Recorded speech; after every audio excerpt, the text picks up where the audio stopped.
Friends, today's topic is restriction enzyme. Actually में restriction enzyme जो कि हमारे डीएनए क्लोनिंग का बहुत इम्पॉर्टेंट रोल प्ले करता है। Restriction enzyme is a protein that recognize at a specific short nucleotide sequence of DNA known as a restriction site और a target sequence। तो रेस्ट्रिक्शन एंजाइम्स क्या होते हैं? ये एक प्रोटीन्स हैं जो कि रिकॉग्नाइज करते हैं एक स्पेसिफिक साइट पे, then cut the DNA only at the specific site. और ये कट करते हैं डीएनए के एक स्पेसिफिक साइट पे, ऑल्सो कॉल्ड मॉलिक्यूलर सीजर। इसको हम समटाइम्स बोलते हैं ये मॉलिक्यूलर सीजर का काम करती है क्योंकि ये कट कर रहा है। ये मेनली 4 to 6 बेस पेयर्स के होते हैं। Restriction enzymes are found in a bacteria और अदर प्रोकैरियोट्स। रेस्ट्रिक्शन एंजाइम हमें बैक्टीरिया में और अदर प्रोकैरियोट्स में भी मिलते हैं।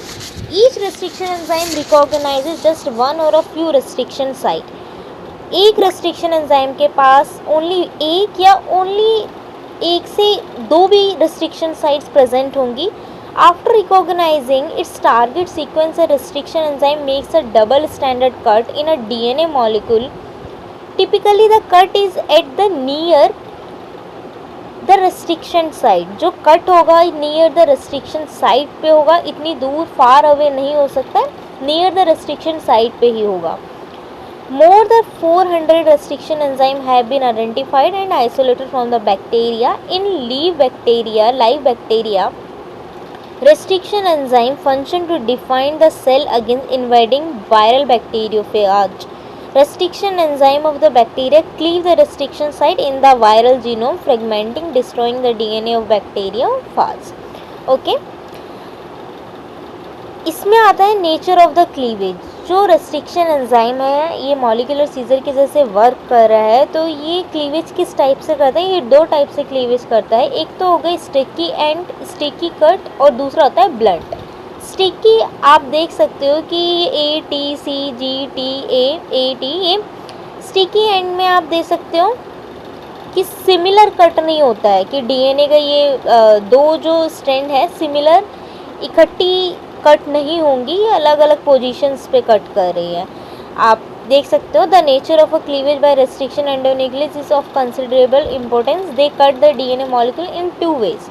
First, they cleave both strands of the DNA simply at the same point within the recognition sequence. As a result of this type of cleavage, the DNA fragment with blunt are generated.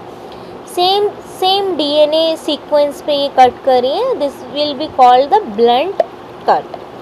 Second होता है in other style of a cleavage the 2 strands of the DNA are cut at 2 different points. Such cut are term as sticky और staggered cut.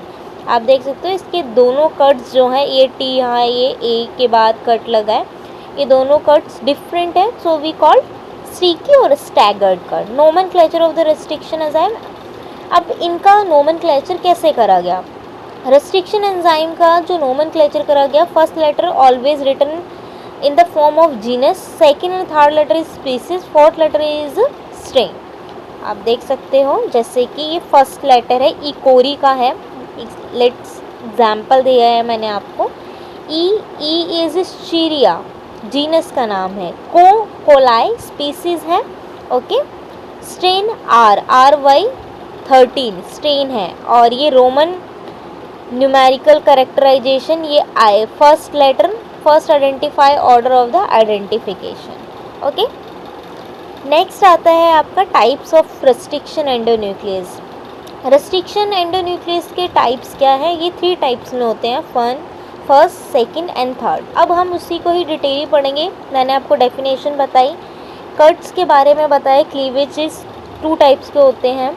इसके बाद मैं आपको बता रही हूँ टाइप्स के बारे में। टाइप 1 जो है ये ओनली 1 स्ट्रैंड ऑफ डीएनए को कट करता है। ये रिकॉग्नाइज करता है ओनली 15 बेस पेयर लेंस को, 15 बेस पेयर लेंस ही इसको रिकॉग्नाइज करेगा। मैग्नीशियम और एटीपी की ज़रूरत होती है। Such type of restriction endonuclease cleavage the DNA about 1000 base pair away from the 5' end, for example the ECOG and ECOG। Second जो है ये बहुत इम्पॉर्टेंट है हमारे रिकॉम्बिनेंट डीएनए टेक्नोलॉजी और जीन क्लोनिंग के लिए। मोस्ट स्टेबल होता है, only at a specific site पे ये क्लीवेज करता है। Therefore, they produce the DNA fragment of a defined length. These enzymes show cleavage in both the strand of the DNA immediately outside the recognition sequence. They require magnesium for their functioning but do not require ATP for the cleavage.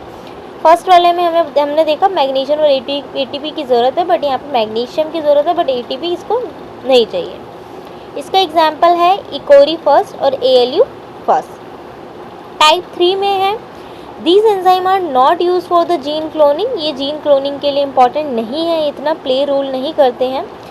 They are the intermediate between the type 1 और type 2 restriction endonuclease. ये intermediate का role play करते हैं. जैसे type 1 और type 2 ये cut करेंगे या तो वन साइडेड DNA या डबल स्टैंडर्ड और one sided.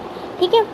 They require magnesium और ATP for cleavage and they cleave the DNA at well defined site in the immediate vicinity of the recognition sequence. For example, hint third. Okay, ये है हमारा type 1, type 2, type 3. Type 2 जो है most stable होता है, magnesium require है, इसमें ATP की कोई ज़रूरत नहीं होती. फर्स्ट वाले को ओनली वन स्ट्रैंड क्लीवेज करेगा, double strand both strand, single भी, वन भी और डबल भी. Okay. If you regarding any information the recombinant DNA technology please comment me कि मैम मुझे ये चीज़ें समझ में नहीं आ रही हैं, तो मैं आपको प्रॉपर नोट्स और अच्छे से और डिटेली भी बता दूंगी मैं आपको.